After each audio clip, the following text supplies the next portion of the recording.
निदा खान नासिक के टीसीएस मामले में मुख्य आरोपी के रूप में सामने आई थी। 26 मार्च से वो फरार थी। एसआईटी की टीम ने उसे पकड़ने के लिए कई जगहों पर छापे मारे। उसके पति को हिरासत में लिया गया, रिश्तेदारों से भी पूछताछ की गई, लेकिन निदा खान कहाँ है इसका कोई पता नहीं चल पा रहा था। इसी बीच पूर्व सांसद इम्तियाज जलील ने दावा किया था कि उन्होंने उससे मुलाकात की है। उस समय ये सवाल उठे कि जो महिला एक पूर्व सांसद को मिल सकती है, वो एसआईटी को क्यों नहीं मिल रही। इसको लेकर आलोचना भी हुई थी। लेकिन इसी निदा खान को 7 मई को छत्रपति संभाजी नगर के नारेगांव इलाके से गिरफ्तार कर लिया गया। 1 अप्रैल से इस इलाके में छिपी बैठी निदा आखिरकार पुलिस की बड़ी प्लानिंग के बाद पकड़ में आई। इस बीच नासिक की आरोपी संभाजी नगर में कैसे मिली, इस पर हैरानी जताई जा रही थी। तभी ये भी सामने आया कि एआईएमआईएम के एक नगर सेवक में उसे छिपाने में मदद की थी। इसके बाद महायुति के नेताओं ने एआईएमआईएम पर निशाना साधना शुरू कर दिया। लेकिन निदा खान 1 महीने तक कहाँ छिपी रही, उसे किसने और कैसे मदद की, और पुलिस ने उसे पकड़ने के लिए कैसी रणनीति बनाई, आइए पूरी कहानी जानते हैं।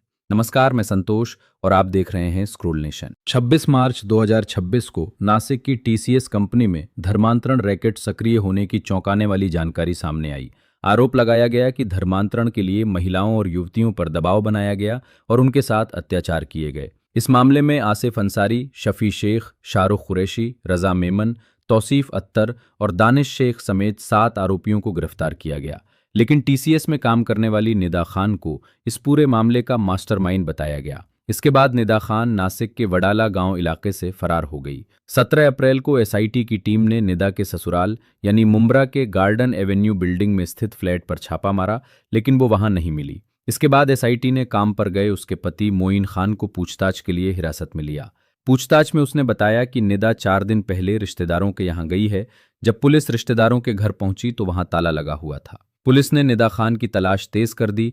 इसी दौरान मीडिया में मेडिकल सर्टिफिकेट सामने आया, जिसमें बताया गया कि निदा गर्भवती है। उसके वकीलों ने नासिक सत्र न्यायालय में अग्रिम जमानत की अर्जी दाखिल करते हुए यही दलील दी, लेकिन अदालत ने पिछले हफ्ते ये अर्जी खारिज कर दी। इसके बाद उसके वकीलों ने हाईकोर्ट का रुख किया। सत्र न्यायालय द्वारा अग्रिम जमानत खारिज किए जाने के बाद उसकी गिरफ्तारी लगभग तय मानी जा रही थी।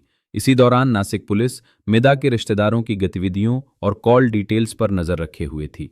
पुलिस को पता चला कि एक नंबर से निदा अपने रिश्तेदारों से संपर्क में थी। कॉल रिकॉर्ड ट्रैक करने पर सामने आया कि निदा संभाजी नगर महानगर पालिका के एआईएमआईएम नगर सेवक मतीन पटेल के संपर्क में थी। नासिक पुलिस ने यह जानकारी संभाजीनगर पुलिस को दी। इसके बाद संभाजीनगर पुलिस ने मतीन पटेल के लिए जाल बिछाया। गुरुवार 7 मई को नासिक पुलिस की टीम संभाजीनगर पहुंची। उसी समय संभाजीनगर पुलिस ने मतीन को हिरासत में लेकर पुलिस आयुक्तालय पहुंचाया। वहां नासिक और संभाजीनगर पुलिस ने उससे पूछताछ की। शुरुआत में उसने कुछ भी जानकारी होने से इनकार किया, लेकिन बाद में उसने माना कि उसने निदा के माता पिता को छिपाया था। हालांकि वो निदा के बारे में कुछ बताने को तैयार नहीं था।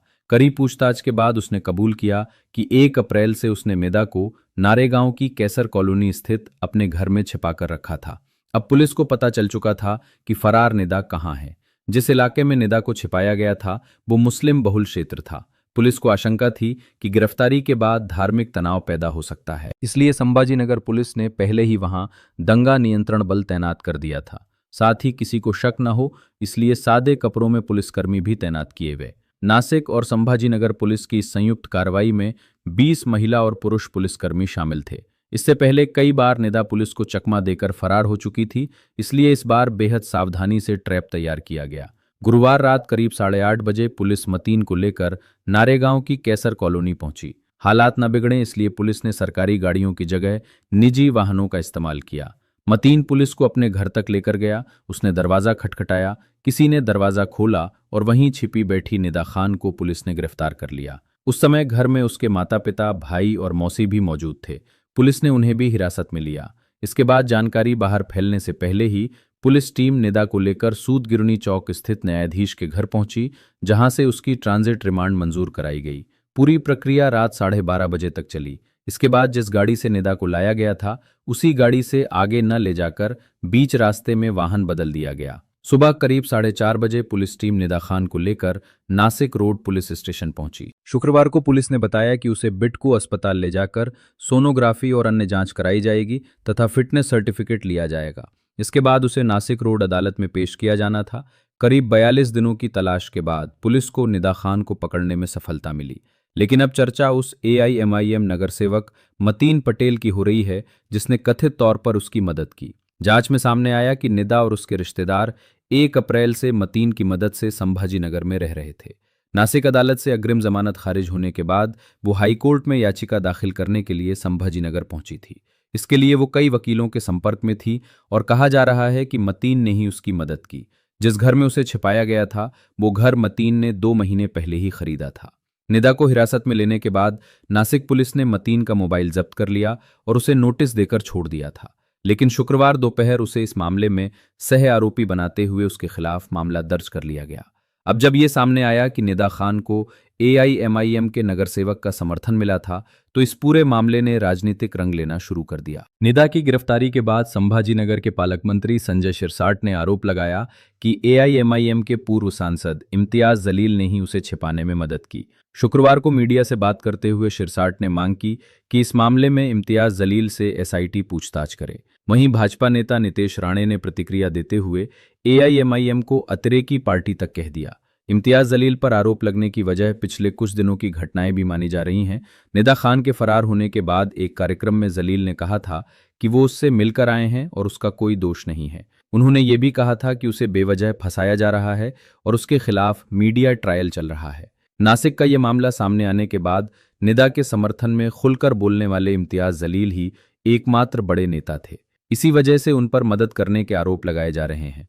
हालांकि जलील ने इन आरोपों पर प्रतिक्रिया देते हुए फिर से निदा का पक्ष लिया और कहा कि केवल आरोप लग जाने से कोई अपराधी साबित नहीं हो जाता।